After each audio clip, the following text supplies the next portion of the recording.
Now, being that it's 8:35 on Thursday, we're doing our segment that we've been doing for about a year and a half now. It's one of our favorites. It's our What's Up, Doc segment, where a specialist from Mercy Health comes on and lets us know what they do and how they can help us. And today we're talking about sleep and snoring and neurology, all that with Dr. Mohsen Kahn. Dr. Kahn, how you doing? Thanks for joining me. Hey, good morning. Glad to be here. Not a problem. So in all of our segments here, we like to get to know our doctor, where you came from, where you went to school, how you got there. So what's your backstory? How'd you end up here in Rockford? Sure, no problem. So I think, as you mentioned, I'm a sleep disorder specialist. I'm a neurologist and the director of the sleep disorders clinic here in Mercy Health in Rockford. I actually grew up not too far from here, out in the country in LaSalle County, just north of Mendota. Oh, yeah. You're really out in the sticks, man. Yeah. So my father was a family physician, and he had offices in Mendota, Amboy, and Dixon. And so I kind of grew up in the whole agricultural, rural community, kind of a family medicine atmosphere. So about halfway through high school, we actually moved back abroad to Pakistan, which is our home country. Mm-hmm. And I spent the rest of high school, medical school there. And then in 1999, I came back to Rockford. I did a research year at the College of Medicine right here in Rockford. And then fast forward to residency, I did my neurology residency at the University of Chicago. And then I stayed on for a sleep medicine fellowship at the University of Chicago. After that, I spent 3 years in Nebraska. Oh. So my wife actually did her training there. She's actually a family medicine physician, and she's part of the Mercy Health system as well.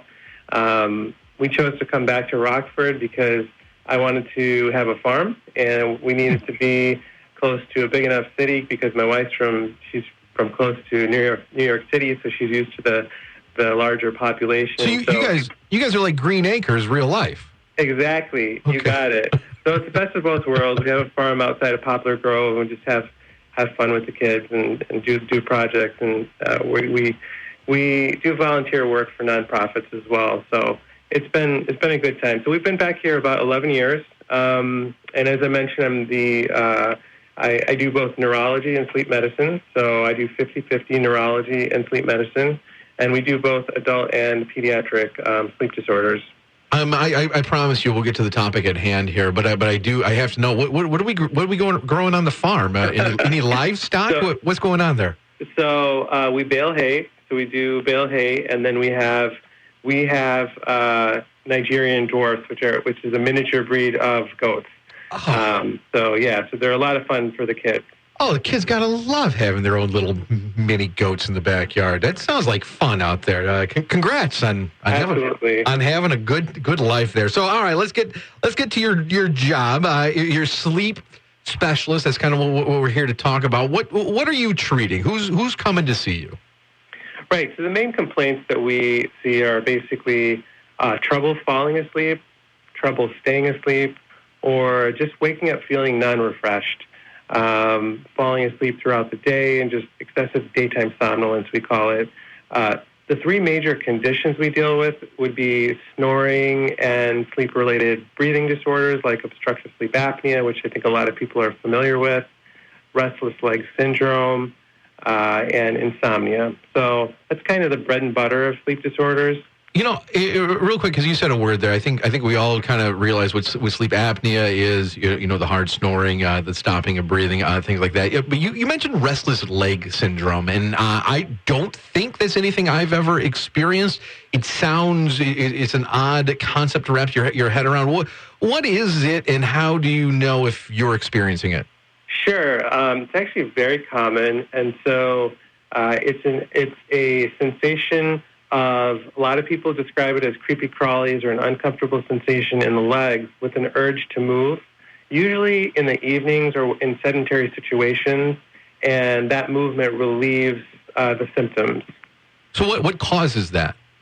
So it's there's a dysfunction in a neurotransmitter known as dopamine, and fortunately, at very low doses, medications that act on the dopamine receptor will fully treat that condition. And is this medicine one of those receptor inhibitors, or are we flooding with more dopamine on this medicine? Well, we're giving an agonist or a direct stimulus to the dopamine, so you're actually giving more. Gotcha. All right, now let's backtrack a little bit to another word you said, and that's sleep apnea, something everyone's heard of. How do I know if I have sleep apnea or if I'm just a snorer?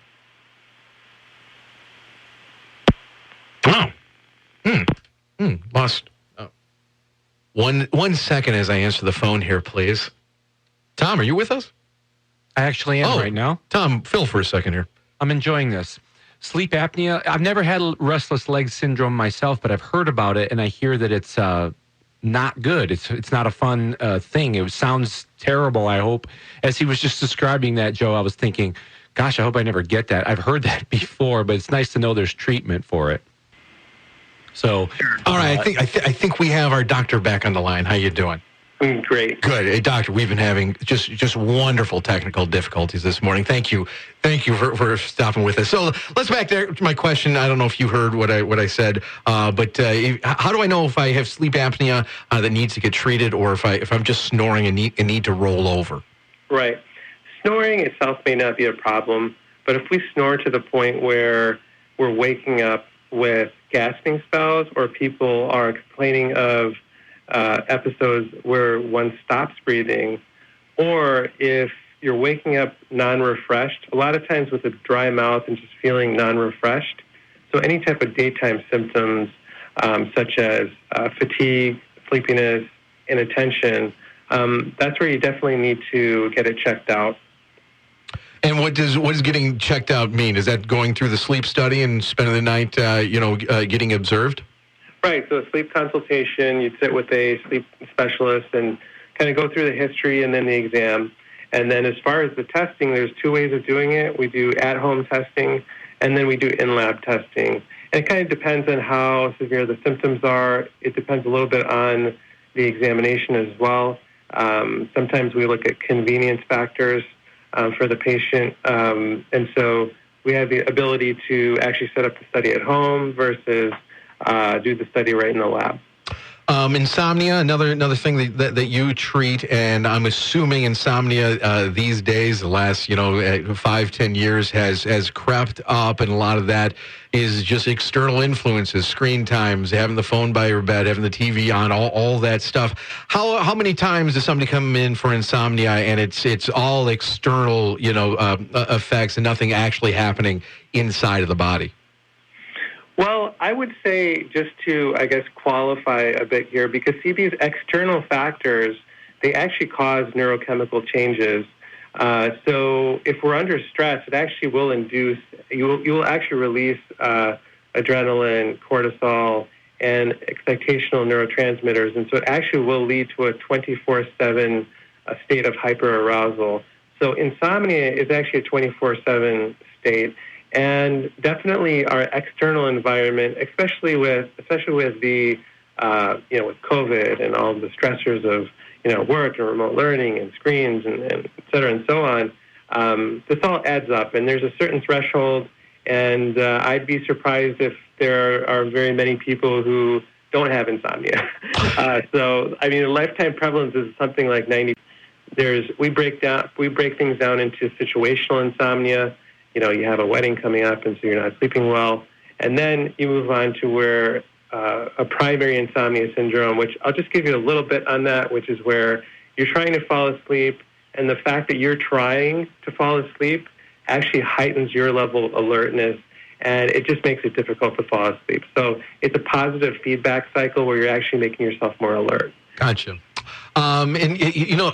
When we talk about sleep, to the common layperson, myself included, when you start thinking about sleep, it's kind of weird. It's kind of weird where we just kind of go unconscious for a couple of hours and then wake up and we feel better. And I have no idea what's going on inside the brain, what's going inside of me.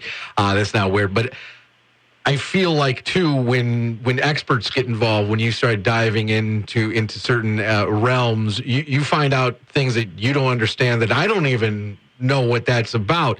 Does that make sense in the sleep world? Do we know what's going on when we're asleep 100%? Is there still stuff to find out about how we sleep? Right. Kind of both, and I think I understand your question. So sleep traditionally was thought as the absence of wakefulness. So that was the traditional thought, sort of back in the sort of 40s and 50s. And in roughly the mid-60s, Nathaniel Kleitman, which is actually discovered active sleep, which is REM sleep, at the University of Chicago, which is where I trained. And they found that there is a lot more going on in sleep than just not being awake, such as consolidation of memory, such as resetting the gastrointestinal system, such as your muscles regenerating, such as, and the list goes on. Essentially, every single organ system in your body is going through chemical changes to restore and reset. And that's why sleep itself is important to get not only cognitively reset, but also just for your physical health. And sleep deprivation is linked to high incidence of heart disease and stroke and diabetes. And so even sleep deprivation not related to a primary disorder, but just simple insufficient sleep syndrome, which we see commonly in teenagers and college students, it starts to wear on the body. Doctor, my next question, I'm going to start with a statement that I'm sure all doctors love to hear, and that is, I saw on TikTok the other day that that we evolved to not sleep a continuous 8 hours. We kind of evolved to have a chunk of sleep at night. We would get up, we would do some work, and then take a little nap. Kind of in the afternoon and get up and do more in the evening. This very much appealed to me because as somebody who does morning radio that wakes up at 3 a.m. every day, that's kind of what my schedule is. 5-6 hours at night, maybe an hour or two nap in the afternoon. Is there any credence to that? Do you need the uninterrupted 8 hours if you just get 8 hours somehow throughout a 24-hour period? Is that enough for your body to reset itself? So in traditional societies, you're right. You would actually have essentially an 8-hour workday. And so you would wake up at the crack of dawn, which is the way we're programmed. You'd wake up at the crack of dawn. You would put in your 8 hours of work in the field or in a traditional, environment. And then there's a circadian dip that occurs in early afternoon where you would take a nap.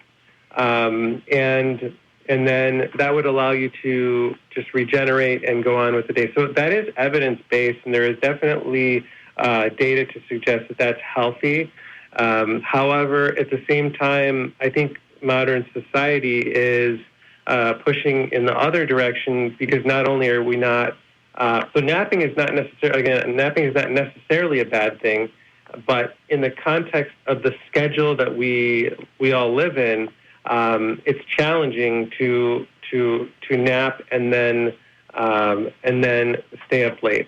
And so, yes, biologically, there are two dips for your circadian rhythm. One is late in the evening, and then one actually is in the afternoon, which is interesting because we'll feel that fatigue in the afternoon. And that's one of the things I tell my patients that sort of our high energy patients that they're not falling asleep at the wheel, they're not dozing off, but in the afternoons they're just not as attentive and they're not as productive.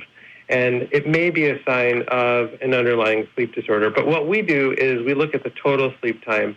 And you're right. If you're getting 6 hours at night and you're getting 2 hours in the daytime and you're doing it consistently, then that does suffice. Well, that's awesome. No, hey, doctor, I could talk to you for another 2 hours, I believe, but we are out of time. Before I let you go, did I not get to something that you absolutely wanted to share with our audience? No, not at all. I think we covered the basics here. We're glad to help out here at Mercy Health. We do both adult and pediatric sleep disorders. We love to help out, so call us anytime. And then, Dr. Kahn, what department do they need to look for to find you? Sleep medicine. Sounds good. Yeah, schedule an appointment with Dr. Kahn. If you have any issues or something that we talked about today, Dr. Kahn, thanks a lot for joining us. You were great. One of our another good guests here on the What's Up Doc segment. Have a good day and have fun on the farm, man. Definitely. Yeah, it's gonna be great. Appreciate that.